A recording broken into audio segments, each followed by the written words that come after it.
Over the last 30 years, there have been loads of abandoned Jurassic Park projects. Things like canceled television series, rumored book sequels, and even live-action experiences have all fallen by the wayside, complete with their own versions of side stories and unique lore that has always been obscure and seldom referenced in the wider media. And today I wanted to talk about some of it. This video is a big hour-long project where I've stitched together a lot of really old videos that I've made in the past, starting all the way back in 2017. This is a look at how Jurassic Park could have and even has been before in the past, with abandoned projects, alternate canon, and lost media.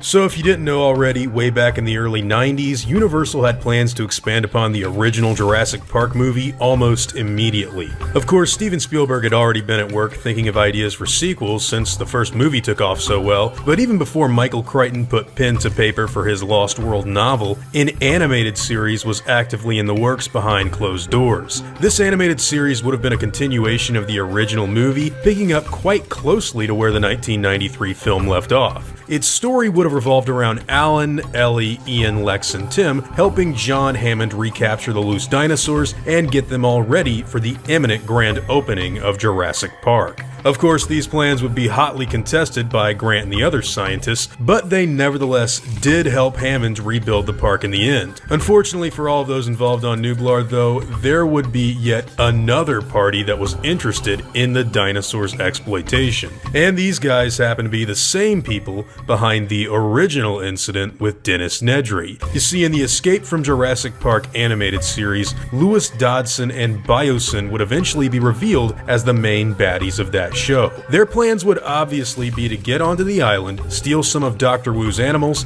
and then bring them to the mainland in order to open up their very own Jurassic Park, which was appropriately named Dino World. Now, although Biosyn operates out of Cupertino, California, Dino World was actually going to be stationed in the rainforest of Brazil. Here, Dodson had actually acquired a large piece of land that he'd carve out of the jungle in order to facilitate Biosyn's theme park needs. This would obviously upset the delicate ecosystem that exists in that part of the world, but Dodson isn't the type of guy to really care about that sort of thing. Anyways, Biosyn would soon send their specialized Dino Wranglers onto the island with an alleged cargo ship that was specially retrofitted with large holding pens and cages. The Wranglers would almost immediately come under attack by spitting Dilophosaurs, Velociraptors, and Tyrannosaurus Rexes that came pouring from all over the island as soon as they touched down. Luckily for them, gas and stun weapons would keep the carnivores at bay, while they captured many other species and rounded up genetic material as well as fertilized eggs in order to take with them to Brazil. Thrilled with the results, Lewis Dodson then decides to begin breeding the most commercially outstanding dinosaurs first, namely cloning several raptors and T-Rexes during Dino World's initial startup phase. Eventually, Hammond and the others find out that someone has already come onto Isla Nublar and stolen many of his dinosaurs. The old man's surprise visit to the site surprises Dodson and Biosyn, who had actually planned to blow up all of the buildings and destroy Isla Nublar so that their tracks would be covered easily once they'd made their escape. But this wouldn't be the only surprise that Biosyn would have, because little did they know that Dino World is already experiencing some breakouts without their knowledge. Many of the cunning velociraptors proved to be easily capable of escaping their holding pens, and several other dinosaurs inadvertently make their way out during the resulting chaos. Dodson eventually gets away, but not before Dino World comes crashing down to the ground nearly as fast as the original Jurassic Park. Only this time, dinosaurs had escaped into the open rainforests of South America, making several species wild in the civilized mainland for the first time in millions of years. So if you can't tell already, this plot has a number of similarities with several other stories that were going on at the same time, namely Jurassic Park 2: The Chaos Continues for Super Nintendo and the original Jurassic Park comic books by Topps. You will also probably notice the many similarities between this story and the new Jurassic World Evilution DLC, as well as the plot for Fallen Kingdom. I think these were more than likely ideas and notes that Steven Spielberg had sitting around Amblin for many years that sadly never went to use because of the direction the original trilogy went in the late 90s and early 2000s. Hell, even the Lost World Jurassic Park features a company going into an island in order to take the dinosaurs and ship them off to a new theme park on the mainland as well. So there is definitely a lot of stuff going on here that would eventually get used in later entries. I do find it really cool to think about this initial story though, and how people would have reacted to it. Because this time, it would actually have been Lewis Dodson behind the mayhem, and Biosyn going against InGen with their own dinosaur theme park.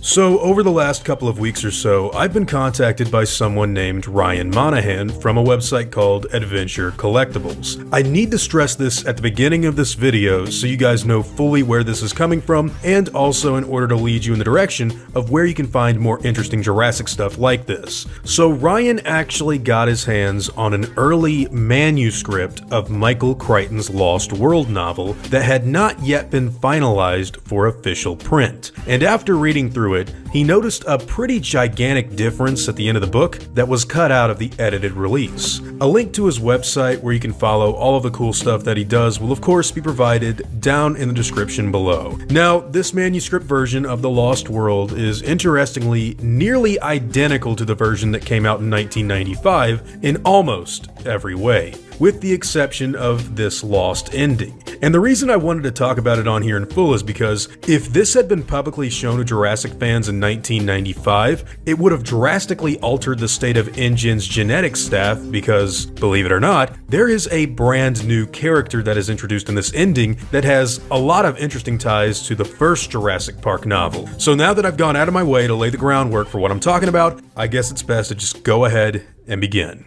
So in this early draft of the novel, there are several small moments that are present in the final release that differ ever so slightly in order to hide what the original ending would have been. For example, in the final novel, the manager's residence on Site B is described as, quote, "like the other houses, it was overgrown." However, in the manuscript, this line is noticeably different, reading, "It didn't seem to be quite as overgrown as the other houses." Doc Thorne also takes note of fresh footprints in the worker village when he first encounters the Carnotaurs, which he finds interesting due to the fact that they had all presumed that no one else could have been on this island at the same time that they were. Well, towards the end of the book, a very interesting revelation comes to light. During the portion of the story where Kelly finds the back door in the floor that leads to the tunnel our protagonist used to escape, they hear a mysterious voice call out to them saying, "This way."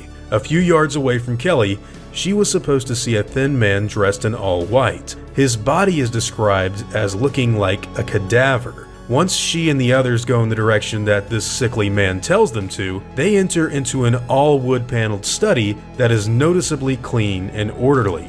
On the desk, they saw a young Chinese man in a white frame. Slowly, the lot of them walked into this area's living room, where a lone man was seated in a chair towards the corner. "Come in," the man said. "Let me introduce myself." But Ian Malcolm took notice of this invitation immediately and replied that it wasn't necessary, and that he already knew who he was. In the chapter titled Caretaker, it would have been revealed that this Chinese man is someone named, get this, Elliot Wu, a name that was on one of the files that Arby had tapped into while on Site B. This man was the head of Isla Sorna. Richard Levine rightfully found this revelation to be rather confusing due to the fact that a man by the name of Dr. Wu was documented as having been part of Jurassic Park. However, that man died during the events of the first novel. Elliot goes on to reveal that this is correct, and that Henry Wu was actually his brother. They worked together at InGen cloning dinosaurs for John Hammond, and 5 years ago, Henry was killed on Isla Nublar, but Elliot was determined to carry on.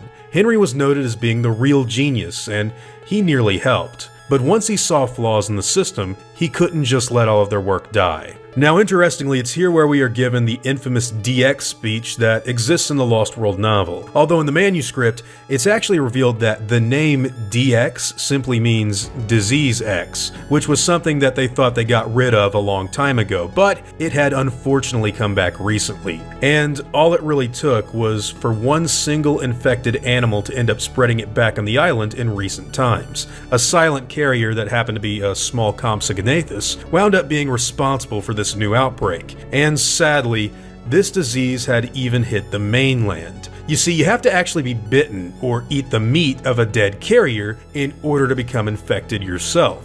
And the cases of encephalitis on the mainland are the result of people eating the carcasses of dinosaurs that had washed up onto Costa Rica's beaches. Here, it is also revealed that Elliot Wu's time is short on the island. He's actually slowly dying. He chose to stay here since he's been the caretaker of Site B for so long, and since he had nowhere else to really go. Malcolm makes a point that Wu should probably get out of here while he still can, since the government will probably be on their way to destroy Site B pretty soon. But Elliot shrugs it off as an inevitability. One way or another, both he and the dinosaurs of Isla Sorna were doomed to die. And it looks like he wanted to go at the same time as everyone else on the island. There is something extremely important that I noticed when I went back and read through these pages again. Remember back in the early days of Jurassic Park 3, where Steven Spielberg got Michael Crichton to come back on board to write that script? Well, one of the earliest story ideas for JP3 was actually the premise of Alan Grant living on Isla Sorna alone and studying the animals on the restricted island, which I find to be a very interesting link that might exist between the book and original script now that I've read through this early draft. Of course, none of that really came to fruition, but I still find it quite interesting to think about. 3, 2, 1. Security code. Radio force in sector. All personnel evacuate. Clear area immediately. Override. Deactivated.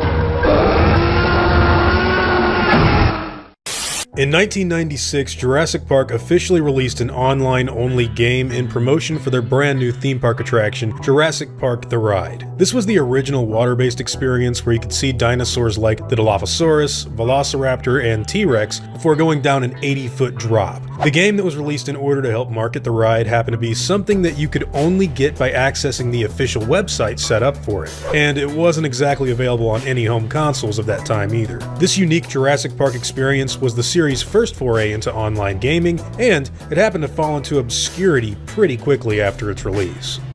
Hey guys, hope you're all doing well. Now for today's video, I wanted to talk about Jurassic Park The Ride, the game called Online Adventure, which was a pretty wild name to even come out of the gate with, but anyways, this was a point-and-click style video game where you played someone trying to collect items and avoid dinosaurs in a foreboding Jurassic Park setting. The opening cinematic would give you a little bit of information to start out on your own adventure, but really, most of this game was kind of left up for you to interpret and experience, since so much of it worked on such a limited frame of reference. Thank goodness you're here. The situation is out of control. It's very bad.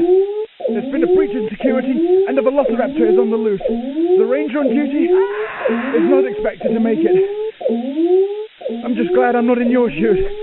Good luck.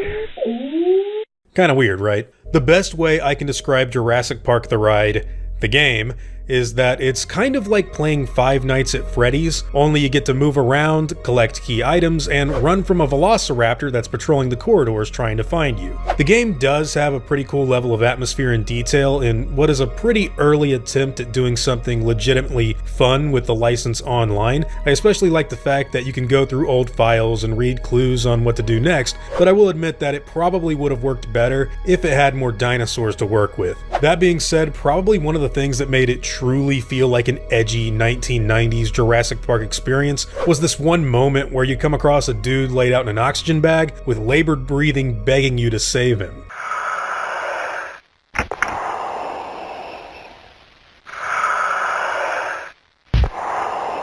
Help me. Anyways, most of this old Jurassic Park game involved fixing stuff and adding little key items to other rooms in order to find solutions in your pursuit to stay alive and escape Jurassic Park. The whole time you're playing, a Velociraptor can be heard sniffing, tapping its toes, or just snarling at you while it's on its way to do you in, and the T-Rex stuff is pretty great as well.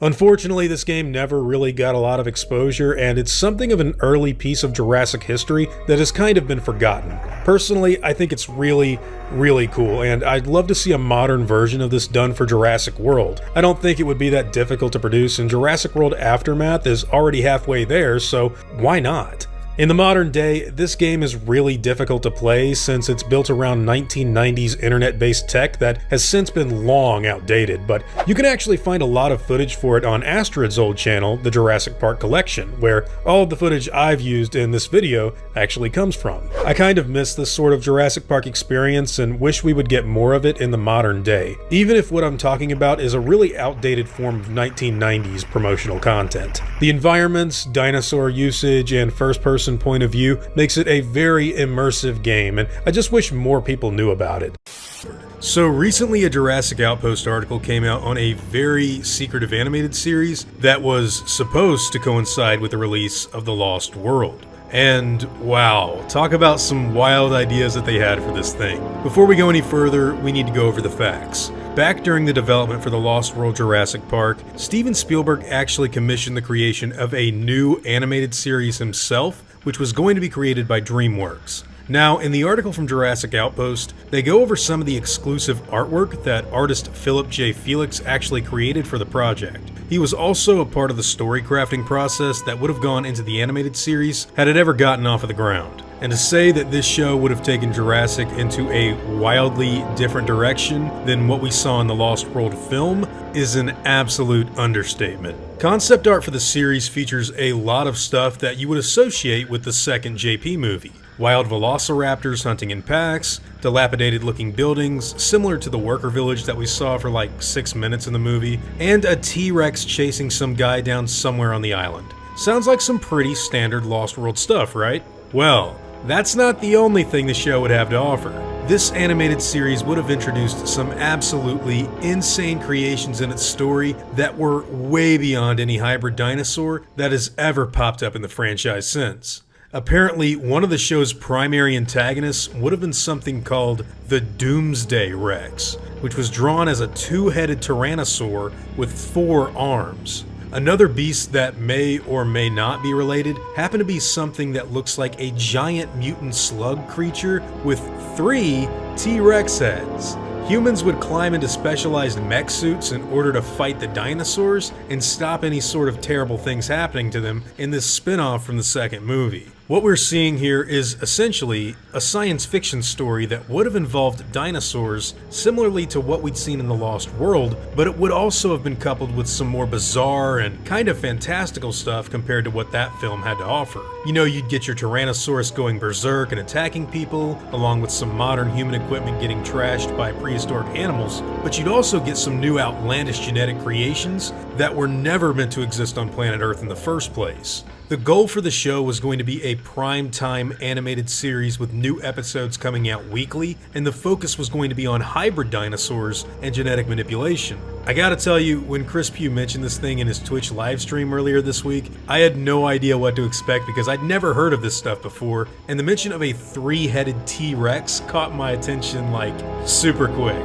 And now that I've seen some of the artwork that was being commissioned by Spielberg from Philip J. Felix to do, I gotta say the images do not disappoint. Okay, so now that I've gotten all of that out of the way, I'm sure a lot of you are thinking that this is some pretty outlandish stuff and it would have never flown back in the 90s. Well, believe it or not, this wouldn't have been the first time hybrid dinos had popped up in the franchise in the past. Back in '94, there actually existed a JP comic book run that was titled Return to Jurassic Park. Now, the story was canned after the writers got wind of Lost World getting made, so they decided to toss the green flame arc they were currently writing. I still want to know what the hell that was. And they went on to create the very first hybrid dinosaur story in JP history. Now, this comic book featured some way more believable hybrids than what the Lost World show would have offered up. And you know, in the books, it was just pygmy-sized crossbreeds, and nothing looked remotely like a 3-headed T-Rex mutant slug monster that we would have seen on TV. With all of that being said though, I recently had enough time to reach out to one of the guys who actually worked on that show, and I got to ask him a few questions about the Lost World series story had it ever been completed and presented to the public, which is where all of this new information is going to be coming from today. From what I've been told, the bioweapon aspect of the Lost World animated series would have been based on a conspiracy that was compared to another popular science fiction property you all may have heard of, The X-Files. You see, some military personnel had actually been the ones to influence some of Jurassic Park's science teams during the plot, and genetic information would begin to be sold off to the military, as well as some other nefarious people in the show. Now, some of the dinosaurs in the series would have actually been experimented on and tampered with in order to weaponize them for military purposes. These dinosaurs would begin to mutate and create weird and bizarre monsters that would evoke much more of a vicious and less animalistic side to the franchise. One of these creatures was going by the name of the Doomsday Rex, which never had a final design, but it looks like it was either going to be this three-headed slug monster or this two-headed tyrannosaur hybrid. Ideas like this were actually being floated around and played with quite a lot back in the 1990s, with another monstrous creature that Spielberg even said bordered on being alien-like with the Superraptor, that they ultimately cut out of the second film's script. However, nothing really topped what was going on here with the whole mutant dinosaur field experiment bioweapon angle that this show would have pursued. Had this ever been released, I think that we would have seen the series experiment with some of the ideas that the new films have looked into much earlier in the franchise's timeline, and it probably would have evoked a very Dino Crisis or Resident Evil feel, which, if you can't tell by now, I'm also a very big fan of. Now, while this series would ultimately end up getting canceled by Steven Spielberg, I can say without a shadow of a doubt that it had nothing to do with the actual content or ideas that were going on here. Because just 1 year later, Jurassic Park Chaos Effect would become a thing that also was going to play with the idea of dinosaur experiments that weren't exactly 100% natural. The only difference in that show is that it looks like it would have been targeting children a lot more than what the Lost World series was going for. And of course, if you've seen Jurassic World or Fallen Kingdom, well, the entire plot of the fifth film in the series deals with militarizing a bioweapon on the black market, and it pretty much follows the first Resident Evil story in a lot of different ways, right down to the spooky mansion and the evil lab that sits in its basement. So after the cancellation of both the animated spin-offs from Jurassic Park and The Lost World, a new show would soon begin development called Chaos Effect. Now, we've talked about this show numerous times before in the past, but most of the conversation has been solely dedicated to the hybrid dinosaur toys that were put out by Kenner. These toys officially made it to market and got sold to millions of Jurassic fans, while at the same time, the cartoon that was designed to come out alongside them was quietly being discarded. Now, if you look online through a simple Google search, it's actually incredibly easy to find out what the artists were coming up with for the show, with tons of concept art featuring both hybrid and hatchling dinosaurs, as well as a large assortment of human characters that would have rounded off the story's cast. The number one thing that I think of when I see some of these character designs is actually another show I used to watch on and off around this time, which was The Extreme Ghostbusters. And if you just take a look at how some of these humans are drawn, I think you should be able to see where I'm coming from. There's something inherently 90s about the way some of these people are presented to the audience, and it's done in a fashion that I think makes for one hell of a strange sci-fi feel. Take this guy for example, who I guess is supposed to be an android hero with a gun coming out of his elbow.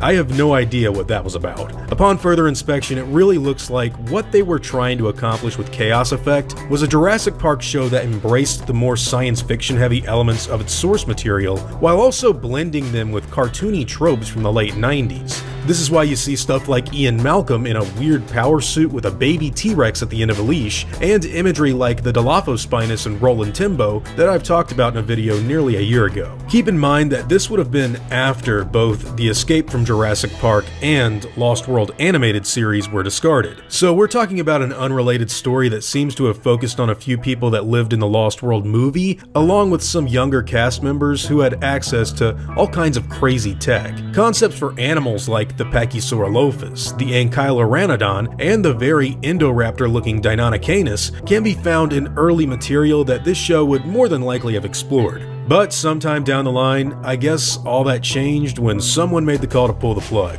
After the cancellation of Chaos Effect, Kenner would be absorbed into Hasbro, and Jurassic Park 3 would soon take over the fandom's subconscious. And the rest, they say, is ancient history. Now, if this show had come out back in the late 90s, I'm sure that a lot of people my age would have had a lot of fun with it, and it more than likely would have become its own cult part of the franchise. However, when you compare these ideas to what they ended up doing in the wider film series, yeah, I can see how a lot of this stuff is just too over the top and far-fetched for Jurassic. That being said, this canceled animated series has definitely made an impact on people years after its demise. So if you didn't know by now, Michael Crichton is the author who created this franchise. He wrote both Jurassic Park and The Lost World in 1990 and 1995 respectively. He was also heavily involved in the development of the first movie in the series, and even came back on board to help write Jurassic Park 3 in 1998. However, creative differences with where the story was going would ultimately result in the father of Jurassic Park stepping away from that third movie's production. I'll do an entire video on that subject soon, but during this time in JP history, specifically in between the release of The Lost World Jurassic Park and the third Jurassic movie, tons, and I mean tons of rumors started to circulate around the world on a rumored third Jurassic Park novel that Crichton was getting ready to write himself in preparation for the next movie that was due out soon. These rumors come from a few notable places that will probably be a good nostalgic blast from the past for those of us who were actively on the internet during Dan's JP 3-page days, as well as those of us who have actively followed Michael Crichton's career over these last few decades. Now, what I think a lot of you may find pretty interesting is the fact that originally, way back in the day, Jurassic Park 3 was actually talked about not as a sequel to The Lost World, but rather a prequel to Jurassic Park. I can even remember days in the playground where I would refer to the next movie being called Jurassic Park Zero when I was a kid, which is kind of funny looking back. If we take a look at some of these old rumors that were circulating around the web in the late 90s and early 2000, it becomes pretty clear that there definitely was something going on back then during the third movie's development. But much of this information has kind of been brushed aside over time. Interestingly, a lot of it checks out with what we all know today. Michael Crichton did indeed come on board to help Steven Spielberg write Jurassic Park 3. That was something that really did happen. But then he left the project, and talk of a third novel kind of faded away once trailers started coming out with the Spinosaurus. There were of course old reports that stated that Spielberg would more than likely not direct the film, which was of course true, as well as rumors that featured information like The Lost World will end by setting up a third and final film, which, quote, involves a T-Rex and a big-ass boat. We of course know this to also be true as well, since Spielberg revealed way back in the day that the end of The Lost World, where the Rex is in the city, was originally supposed to be the focus of Jurassic Park 3. So this information isn't exactly all worthless. What's even more intriguing is that back then, there was even talk of a fourth book being written as a sequel to The Lost World, while the third was once again rumored to be a prequel to Jurassic Park. I'd write this off as being a little too out there, but funnily enough, their information on pteranodons being integral to JP3 wound up being true, so they couldn't have been completely out of the loop as far as rumors go. Possibly, the most interesting rumor that was being circulated around this time had to be one that involved an employee at a local bookstore who was quoted as saying, since David Koepp was no longer attached to the project, Michael Crichton was coming back to work on a third movie and novel,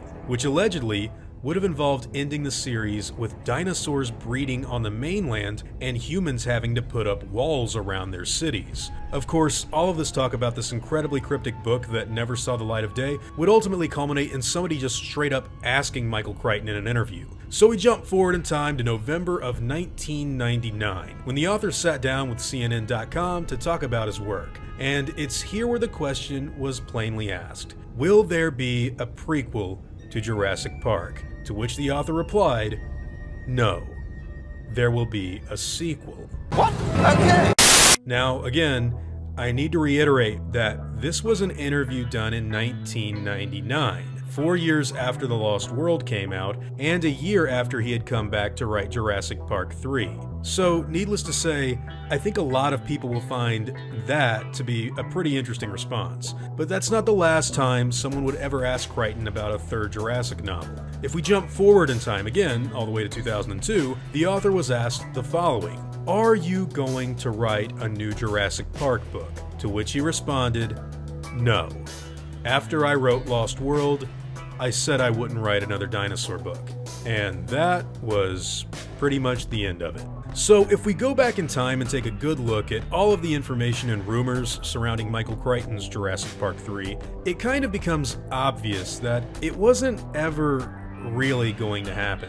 That's not to say that the guy didn't take his time to write out some notes on where the story would have gone. We know that he was attached to writing the screenplay for JP3, so I'd say notes and ideas for a third story are not only likely, but realistically out there somewhere deep in the wild. We've just never really seen them.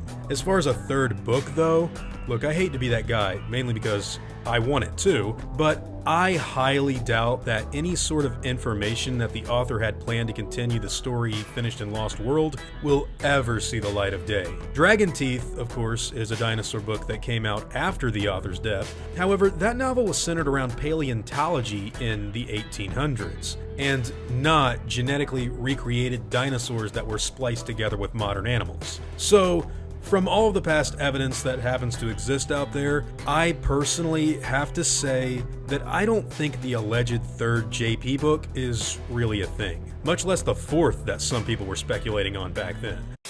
In the long history of video games based off of the Jurassic Park license, a few games have gone unreleased and cancelled by the developers, the newest game being based on Jurassic World and unfortunately indefinitely shelved. But the game I want to discuss in this video is one that was in production over 10 years earlier, called Jurassic Park Survival. This game was in development during the Jurassic Park 3 era and would have been released on the PS2 and Xbox in November of 2001. While several game tie-ins would come out for the third film, none of them ended up being this game, made for the home consoles. Due to the fact that Jurassic Park 3 was always changing its story, characters, and setting, the game had to cease being a game based off of that film and was instead going to be inspired by it. After payment disputes between Savage and Vivendi Universal, the game would unfortunately be cancelled and unheard of for some time to come. The company involved has stated the game would feel like Jurassic Park meets Die Hard, and the game would feature an environment and game style similar to the popular Resident Evil and Dino Crisis games, which were still in high demand back then, meaning this would have been the first true survival horror Jurassic Park experience. The game would have the player take control of a man named David Vaughn, who would be a security technician for the US government-occupied Isla Sorna. The story would tell of the military having concerns with the growing dinosaur populations on the island, and a team of scientists would be sent there to help study the animals, along with the security team. Similarly to the first film, though, a shadowy organization would weasel their way into the island and in an act of corporate espionage,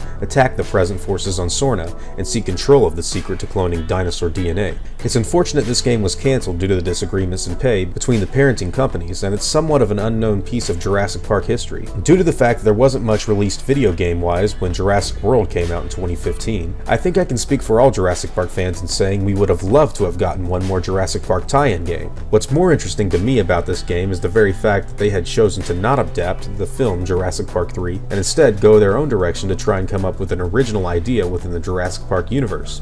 Other games have tried this before, and it's always fun to get a side story not connected to the overarching narrative, where we can explore and survive in the Jurassic setting. The Chaos Continues and Trespasser are the two games that come to my mind when I think about non-film related Jurassic Park material. I have a feeling that this one may have surpassed them if it was at least given the opportunity to be released. An even more intriguing insight to the development of this game is the fact that several journalists were able to see a sneak peek at what the devs were creating, and all of them had nothing but positive things to say about the still-forming game. People at the time were blown away by the amount of film-accurate dinosaurs in the game, as well as their elaborate sizes, and expressed great interest in getting to play it as soon as it was released. Those who were able to view the early versions of the game felt that it was a very wise decision in not adapting Jurassic Park 3 wholeheartedly, and instead creating an original story to take place within the cinematic universe that felt fresh and entertaining. Jurassic Park Survival was even considered to be the best Jurassic Park game made if it were to come out, with several journalists predicting it would surpass all of the previous games based off of the series. While we never got to play this particular Jurassic game, I'm no less impressed with what it could have offered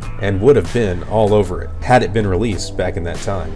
You'll no doubt have heard me talk about Site C a couple of times. This would have been the proposed setting of the third Jurassic Park movie very early in development. To make a long story short, JP3 eventually got set on Isla Sorna instead, and nearly every trace of Site C was thrown out when it came time to actually promoting the film. That is, apart from a few notable pieces of merchandise that proudly displayed this iconography. Well, despite Jurassic Park 3 choosing to move its plot to Site B for that movie, there were actually more plans outside of the film for a third island that I actually didn't really know much about until quite recently. And that's because these plans were also quickly shut down during this project's development. The title that I'm talking about is the cancelled PlayStation 2 and Xbox game called JP Survival. Its plot would have focused on a security technician by the name of David Vaughn. In the game, dinosaurs would both be roaming freely in the jungle as well as being housed in a few security cages. The United States government, concerned about dinosaur overpopulation, would send a small team of personnel to this location in order to aid some scientists who are currently studying the animals. This is the crew that David was a part of. Unbeknownst to our protagonist though, David's boss would actually have made a shady deal with a secret, quote, shadow organization that was interested in dinosaur DNA. Their plans were apparently to steal the DNA before destroying the island and cornering the market on genetic research. Now, what's really interesting about this game's plot is that it was originally supposed to take place on a brand new third island. What's even more interesting is the fact that when the game was first announced, it was actually being called simply Jurassic Park 3. And was said to be based on the movie before they made the distinction that it would really be its own unique story. Later on down the line, the announcement of it being set on a secret third island was also retconned, with the location simply being Isla Sorna instead, which is curiously similar to what happened to the actual Jurassic Park 3. Unfortunately, we never got to see this game at all since it was eventually cancelled in the early 2000s. But what I personally find more interesting than its cancellation is actually its pretty wild development cycle. This is where you can really see the plot metamorphosize and change due to forces beyond the game developer's control, namely how Jurassic Park 3, the movie, was actually coming along. During an interview with Jurassic Outpost back in 2016, Rob Stahl, the lead art director on the game, actually talked about these changes in full. What was problematic was that we didn't have a lot of artwork to give me for what the design was because they were still in the process of designing the movie Jurassic Park 3. So that was extremely challenging as far as getting information from them, and as far as trying to tie it together. As far as the direction of the game in regards to where you went and what you did were actually very loosely based on some of the scenarios they knew they were going to do for the movie. So that was one of the more challenging projects. You know, I've worked on a lot of franchises and this one was really tough. In a lot of ways, it was the worst because I was taking design cues from the other two films as far as some of the props, locations, and stuff, but this was supposed to be an official game that ties or is in conjunction with Jurassic Park 3, so I really had to have something from that film to base my stuff on. But we just kind of had to wing it to a certain point. Now, I really do think that it's pretty unfortunate that Jurassic Park Survival had to suffer for what was going on during the development of the third movie, but I also find all of this information on the game being closely connected with JP3, at least originally, before things eventually changed, to be really crazy to think about. Imagine working with Universal Studios on a video game tie-in for Jurassic Park 3. They tell you all of this cool stuff that they wanted to implement into the movie and give you a basis for what kinds of scenarios you should put in the game. Then eventually, the filmmakers throw out the script, rearrange everything while they're filming, and you're forced to kind of ebb and flow with whatever it is that they're making up on the fly somewhere over in Hawaii. It had to be a pretty hectic experience. Now, I've known about Jurassic Park Survival for a long time, and I've even done a video on that game before in the past, but I'm kind of shocked to learn that it was originally supposed to take place on this mysterious third island that I keep hearing about. At the end of the day, the only time we really got Site C was in Jurassic World Evilution, and that was on Isla Morta. But long before all of that new stuff came out, they were legitimately going to give Jurassic Park a whole other island apart from Nublar or Sorna for that third JP movie. What this island would have been is really puzzling to me, considering it both had wild dinosaurs in the jungle as well as dinosaurs in cages. Maybe this was something that goes as far back as the story treatment where Alan Grant would have been living on the island in order to research dinosaurs. It checks out with the description of scientists being present to work on the animals at least. Part of me is just so dumbfounded to even understand why they'd want to make a whole other island in the first place. But yeah, in the early 2000s, yet another secret island was really going to be a thing, which is just bonkers to me. Makes me feel like one day I'm just going to wake up and learn about Site L or something. Are you ready to come face to face with a velociraptor? Then it's time to enter Evilution.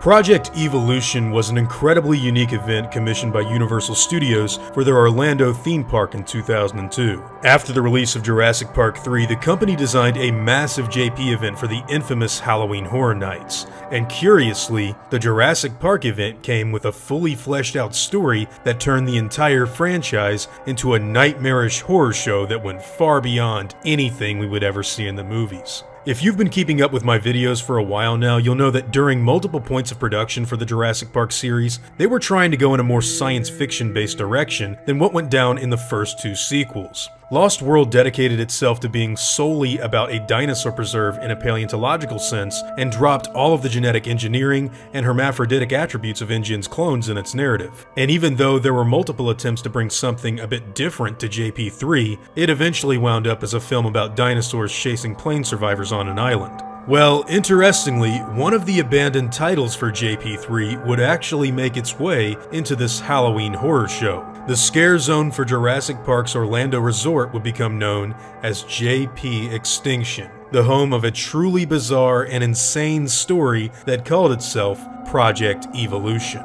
The plot of the horror show was simple but kinda disturbing. The tagline for the experience read, "The power is out, the gates are down, packs of carnivorous dinosaurs are loose in the park, and there's something very strange and very deadly stalking you as well." When you'd enter the horror show, you'd get introduced to an InGen scientist by the name of Dr. Burton, a man who was responsible for wild and terrible experiments that broke out. The abominations that he'd created were twisted monsters that screamed in agonizing pain while they walked out amongst the park guests. And yes, they were dinosaur-human hybrids. Packs of velociraptors stalk their unsuspecting prey, humans. Mutant half-men, half-dinosaurs are the hideous victims of a scientific experiment gone terribly wrong.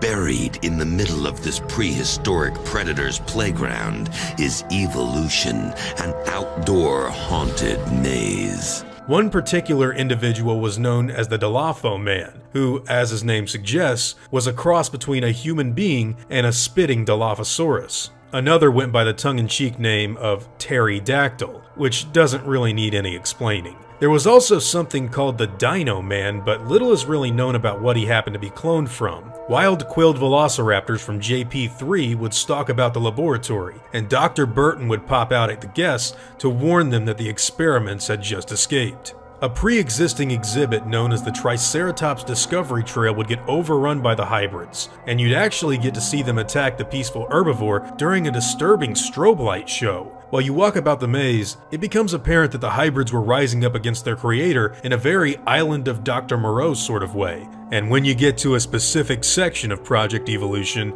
it would be revealed that they'd found Dr. Burton alone, and used the opportunity to enact their revenge by hanging the InGen scientist. You'd also get to see that the monsters had successfully killed the Triceratops, and strung its decapitated head up with ropes and chains for good measure. We wanted to show the terror and the horror of some of these half-dino, half-human creatures that Dr. Burton created in his genetics labs. So we got a prop from the movie Lost World, which we had in our warehouses here at Universal Studios, and we made it look as though it was ripped right out of the animal, as though it got torn right out, spinal cord and all. Now, I know this whole thing sounds absolutely bonkers, it is, and pretty different to anything that went down in JP before. But in 2002, this would actually be kind of incorrect to say, because truth be told, Jurassic Park Project Evilution was something that wasn't actually that unique to the franchise at the time of this horror show. At the end of one of the Jurassic Park 3 adventure books for kids, somebody actually asks Dr. Alan Grant what he thinks about the rumors of InGen creating dinosaur-human hybrids, which is given no comment by the paleontologist. And of course, just a year or so after this, John Sayles would write his infamous Jurassic Park 4 film script that featured Deinonychus soldiers that were spliced with the DNA of a mad baron from Germany. After the release of JP3, things were getting really weird for Jurassic Park, and this Halloween horror show is a great example of that. But I'm sure you're wondering, why the sudden shift in these ideas? Well, you have to understand that when the first two sequels to Jurassic Park came out, both of them got a lot of mixed reception, and in some instances online, people were screaming at Steven Spielberg telling him that he ruined the franchise when he made The Lost World. I don't know what they were smoking, but I don't want any of it. So the reaction to that outrage was to go in a wholly different direction from what had been done before, and you can't really blame them for trying to appease people. That being said, don't expect to see dino-human hybrids in Jurassic World 3 like ever. Recently I made a video that went into detail about something called Project Evilution. This was a Halloween horror event from 2002 that came complete with a new Jurassic Park attraction that featured a mad scientist named Dr. Burton, along with his terrifying dinosaur-human hybrid creations. Well, in that video, I made it clear that I was leaving one hybrid creature out for a deeper dive later on. And well, that creature is the subject matter of today's video. Now, if you've clicked on the thumbnail, I'm sure you already have a ton of questions about this animal. So I'm not going to waste any time and just go ahead and jump into it. This creature is known only as the Grabnadoo, and for years it sat on Jurassic Park fan site wikis, and very little was ever really known about it outside from the fact that it appeared in Project Evilution. And as wild and crazy as this thing looks, I'm sure a lot of dinosaur purists were scratching their heads wondering what exactly this guy's genetic makeup happened to be. Well, after Chris Pugh from Jurassic Outpost convinced me, I reached out to the man responsible for this clone's creation, and that would be none other than the visual effects artist Jim Udenberg. And wow, let me tell you, Jim really schooled me on everything there was to know about this guy, which should come as no surprise since he was the one that actually created it. So here are the facts. Jim was the supervisor of the makeup and prosthetics department of Universal Orlando in 2002. Now, when he and the others started getting information on that year's Halloween horror event, they specifically asked him to create a, quote, sea serpent type of creature. This hybrid was going to be operated like a hand puppet, and they wanted it to pop out of the bushes and scare people on the tour. And here's where something really interesting was asked of him. The only direction that he was ever given was that they wanted the creature to be snake-like with some references to, get this, the famous sandworms known as graboids in the Tremor series. So Jim got to work and did a bunch of quick sketches before detailing a lot of the final design. His creation was actually completed early on for the most part, with the exception of a last-minute change on the nose area. You see, originally the Grabnadoo had more of a snake-like anatomy before he saw the beak-like mouth of an octopus. And just before he turned the design in, he quickly changed the nose area to a more powerful upper beak, which could grab a hold of its prey and hold it tight with the help of its already muscular jaw and razor-sharp teeth. The dangling appendages on the side of his head were inspired by anglerfish, but they're actually supposed to be sensory organs instead of something that would have the ability to lure prey with light. As for the creature's name, it's just Udenberg spelled backwards, which is pretty clever. It happened to be a light joke with one of the directors behind the scenes that wound up sticking. Now, Jim told me outright that the hybrid wasn't based on any sort of animal from the fossil record or really any specific previous design, but he did take a lot of inspiration from a variety of different creatures in the animal kingdom. He feels it's important to keep things like this organic and believable no matter what you're making. He wound up designing 2 of these creatures for the Halloween horror event, which were made out of latex, but he also had a silicone one created specifically for himself, which sits in his home proudly on display, which is something I know I personally would totally do if I was ever given the chance to create an animal for Jurassic Park. Jim also happens to have a big ol' spitting Dilophosaurus head hanging up like a hunting trophy in his home, and if that doesn't scream massive Jurassic fan, I really don't know what does. But to run down everything that we learned real quick, the Grabnadoo was a genetically hybridized creature created by Dr. Burton for the insane Project Evilution. its design was recommended to be heavily influenced by the graboids from Tremors, and Mr. Udenberg used a lot of sea and snake-like creatures to personally inspire him when creating the beast. During the event, it would pop out of the bushes and scare people whenever they unsuspectingly walked by. Oh, by the way, when it did that, compressed air would get sprayed on the guests through little nozzles that were installed in the Grabnadoo's head. Talk about pretty cool effects work. Now, I want to thank Jim for giving me the rundown on this thing because I personally believe it to be one of the most unique and wild-looking hybrids in the entire franchise. You would never see this in a movie, and I honestly think more people should see this thing ASAP. It was a real pleasure to hear directly from the source everything there is to know about the incredibly rare and deadly clone known as the Grabnadoo. Now guys, what do all of you think of it? What are your thoughts and opinions on this creepy, outlandish prehistoric beast? Also, have you ever heard of this thing before in the past? I want to know. And what did you think when you heard that it was suggested to be inspired by the monsters from Tremors? That kind of blew me away. Jurassic Park and Tremors on the same frequency? What the hell was going on? Oh! You little rascal.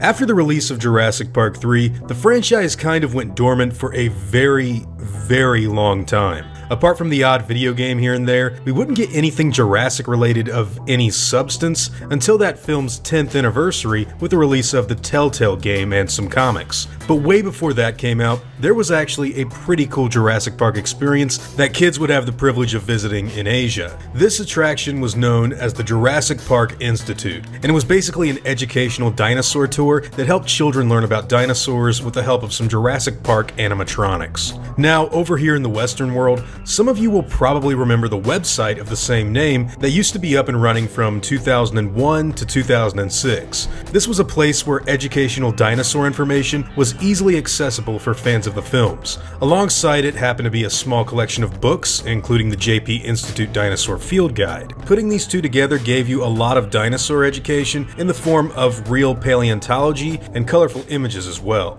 Little did most of us know that over in Japan and Korea, a full Jurassic display that incorporated a ton of animatronic effects and live actors was used in the JP Institute tour. The way this worked was for kids to file in with adults and begin learning about the dinosaurs in a fictional engine setting. You'd go through the Jurassic Park hatcheries, get sneezed on by a giant Brachiosaurus, and even watch a wounded Stegosaurus get medical treatment from JP scientists. The goal of the show was to teach children some fundamental basics about the animals with a Jurassic Park paint job used to seal the deal. Paleontologists Robert Backer and James Kirkland even worked with the Institute in order to develop an educational curriculum that was integrated into the 60-minute walkthrough show. This featured around 20 different animatronic dinosaurs and a ton of cool scenarios you could take part in. Pachycephalosaurus, Parasaurolophus, Compsognathus, Triceratops, and Ankylosaurus were all a part of the tour during the more peaceful scenes. But once you started getting to the end of the experience,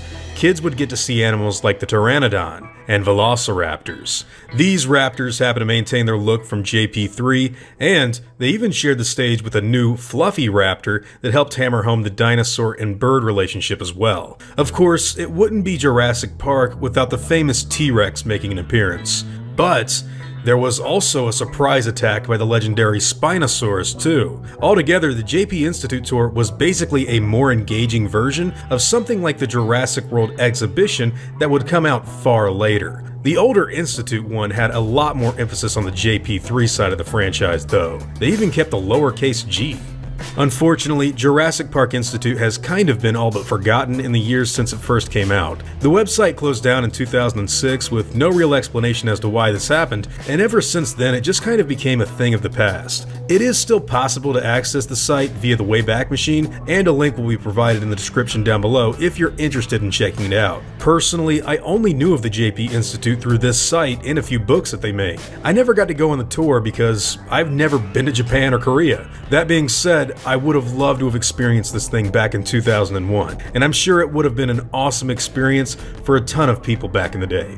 What's going on, guys? Hope you're all doing well. Now for today's video, I wanted to talk about some new information surrounding a pitch for a new Jurassic World game. A long time ago, a sequel to Jurassic Park Trespasser, believe it or not, was pitched to Steven Spielberg himself before the new trilogy of films was being made. This pitch trailer would later get leaked online with a ton of enthusiasm behind its subject matter. Now, a few years ago, I actually tried to get some information on the details surrounding this idea, and unfortunately, a lot of that info wound up not only being untrue, but spectacularly wrong, with an entire revelation of how this game trailer came to be, how it eventually evolved into a new trilogy of films, and what was going on behind the scenes has come out, which is of course the subject of today's video. I hope that the reason that info was relayed back to me wrong had nothing to do with someone trying to steal anybody else's work on a project, but I don't have a very good opinion of Hollywood projects and people in general, so I don't know, man. Either way, Seamus Blackley himself has come out to actually talk about this. Let's start with the beginning. In 2012, he left his job at CAA to work with Steven Spielberg on a game, a new Jurassic Park story, to make good on the skid mark they left with Trespasser. He wrote a story and design and made a trailer. The management at Universal changed and the project became a film. Now, I'm pretty sure you can guess what film that was. So, in 1995, he goes back and says that he had just designed and shipped a game that was a big hit and made a lot of money for its publisher. He was unhappy at the developer, so he took an offer from the brand new and exciting company DreamWorks. He'd been working on locomotion physics, which was really new, and the only way DreamWorks would fund a game with it was for him to make a Jurassic Park title. Side note, I love Trespasser. It has a lot of problems, but it was incredibly ambitious for the time, and it opened up a lot of lore. The lore makes no sense, like when you actually try to chronologically tie it into the Jurassic Park and Lost World movies, because they tried to use the Michael Crichton novels as a basis, but the timeline just is so wonky and wrong. I really like the game, though. I always have, and I've talked about it on this channel quite a bit. So, apparently Seamus got a lot of death threats, which sucks.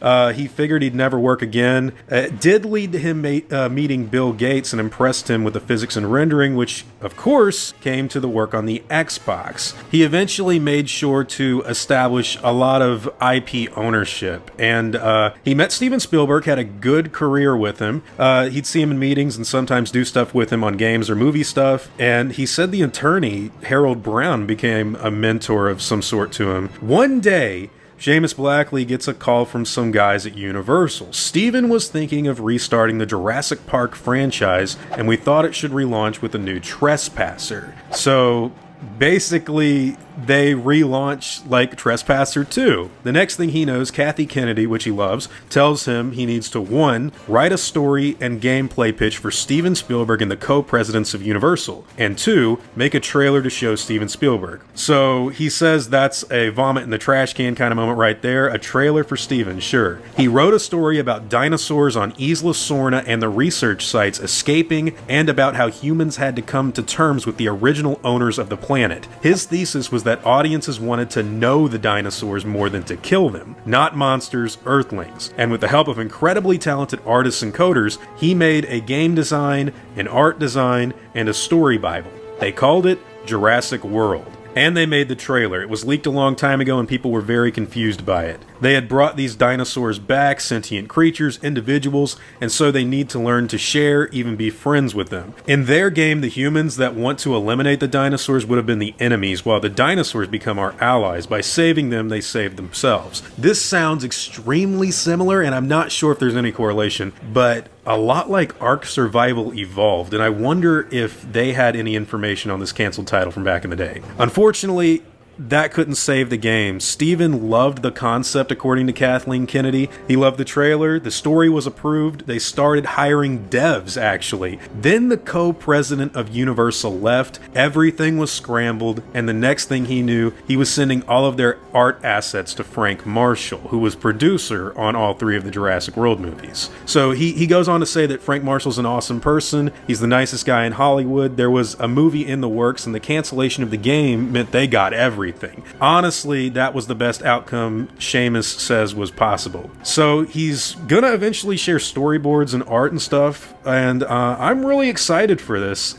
I find it very interesting that Jurassic Park Trespasser 2 not only almost came out, but its kind of cancellation is what led to the Jurassic World series of films. I've never worked with Seamus before, although I did work on a project that he also worked on, which was the Angry Video Game Nerd Trespasser video, and that was a lot of fun. I think that with Trespasser 2, it would have been really cool to see them do something really groundbreaking early in the 2010s. But, you know, eventually this all got scrapped, and we see a lot of the imagery of, like, Quetzalcoatlus and people like surfers getting attacked in the Jurassic World movies. I still think Jurassic World needs a very good game title. I would love for them to restart this, especially now that dinosaurs have gone all over the planet. It's probably the best idea to combine something like Trespasser with Ark for a modern audience. Originally scheduled for release in 2015 to coincide with the success of Jurassic World, this new game would at first be offered as early access on Steam before coming to the PS4 and Xbox One that same year. Jurassic Outpost, along with a few other publications, were able to release a ton of images and screenshots of the game that actually featured a really well-modeled Owen Grady, as well as a ton of JP dinosaurs. Of course, the Velociraptors and Tyrannosaurus Rex would be featured heavily in the game, but we would also get to see animals like the Suchomimus, Baryonyx, and even the Spinosaurus itself looking exactly as it did in Jurassic Park 3. A few female characters were supposed to make an appearance as well, but we don't honestly know much of anything about their role in the overall plot, or if there even was a plot to begin with. It's been said that the game would be light on story and instead focus on survival, where the player takes control of Owen and has him do various things around what I guess would have been Isla Nublar, either during or after the events of the fourth movie. After all of this stuff got leaked to the public, we didn't really get any updates for several months, and many of those that were excited kind of went on believing that it was cancelled due to layoffs from the developer, Cryptic Studios, during that time in 2015. Oddly enough though, the very end of 2016 would see an article on the game get covered by Chris Pugh over at Jurassic Outpost, wherein he describes that the alleged cancellation of the game may not have been final. Turns out that the game's publisher, Perfect World, purchased www.jurassicworldsurvivor.com in October of 2016. An expected announcement was of course believed to be on the horizon, but lo and behold, here we sit in March of 2018, still with no real update on the game's development. It's very possible that it may get a little nudge or acknowledgement closer to the release of Fallen Kingdom, but I'm starting to think that this is a long shot. All we've really known is that at one point in time, this game was getting made, but it looks like that progress is all but halted for all that we know. This comes after the comic book company IDW announced that new Jurassic World comics were coming out in 2017, but here we are again with no such product. Trust me, if you subscribe to this channel, you'd have seen every bit of them by now, but sadly, they've yet to come into existence. I've got to say that apart from the initial huge excitement I had for this title, I don't really know what to make of it. It's obviously not met its projected release date, but does that really mean it's completely cancelled? I'd say no after hearing about the website getting purchased, but that was a year and a half ago, so where is the game? Honestly, no one really seems to have any clue. I've talked about the likelihood of getting a new Jurassic game for consoles on here in the past, and how I'd be extremely excited to play something in an open world environment with survival horror elements set in the Jurassic Park universe. In fact, a lot of you voted in a recent poll and kind of confirmed that this is the game that fans have been waiting for ages. If the game ever does reach the finalization process or is about to get released, I'd love to get my hands on it and see what the title has to offer. Back in the day, there were literally multiple Jurassic Park games on almost every console imaginable. In fact, the titles used to push the hardware in which they were created for to their limits, but now it seems like this is something that's been left in the past. Will we ever get to see Jurassic World Survivor's release? It's hard to tell, but the truth is that a lot of people would love to play it, and I think that's more than enough of a reason to eventually see it or some other title somehow. Now that I've given my take, I'd really like to know what all of you think about Jurassic World Survivor. Would you be interested in checking it out if it were to come out, and what do you think the game should be in order to be successful? Let me know in the comments down below, guys. I'm really interested to hear what you all have to say. Now before I go, I want to thank everyone that's helped me build my channel over the years. I'd also like to thank every one of you guys who've watched my stuff. You've all been extremely cool to me. If you enjoyed the video, I'd appreciate a like and hope that you'll consider subscribing. God bless you all, Christ is King, see you guys in the next video, and as always, take it easy.